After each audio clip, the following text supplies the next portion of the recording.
we're sort of trying to look into the future of, a 5G mobile world with 8K content, with expectations that somebody, when they press play, it's going to play. And what we've started to explore the idea of is doing what we call MicroPoPs, which the CDN 1.0, the traditional thought about what CDNs do is, CDNs cache everything, right? You send them a request, they cache them. That's what we do today. But that doesn't scale to if you build the edge.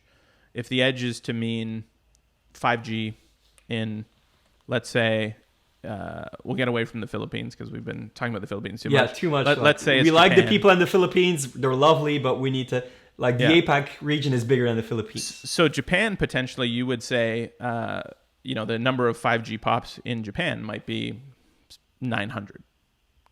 And then you say, and we want to deliver 8K content. Well, the math of how much storage it would take to cache all of that doesn't really work. It does if we can go back to charging people $2,000 a megabit for CDN-ish. But other than that, there's no way to just cache ever-growing files in an infinitely growing number of places. So, and at the same time, it's going to be tough to do to deliver a good user experience without building out to those pops, because and now I get to use the word, because latency does matter as it relates to the total throughput experience. So fundamentally, CDNs cheat the speed of light. That's what we do. That's how things are faster. We put things physically closer, and it allows us to reduce the latency, which gives us more possibilities and ability to deal with packet loss and deal with congestion and things like that.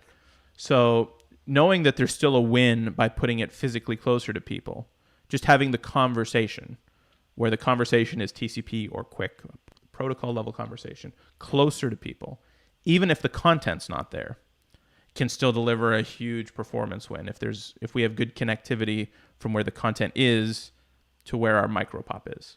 So if we have a good middle mile network, if you will, to serve the content to the MicroPop, and we have that MicroPop really well connected to that user that's 2 or 3 milliseconds away, we can deliver an experience that is exactly what they want when they press play without having to cache the file there.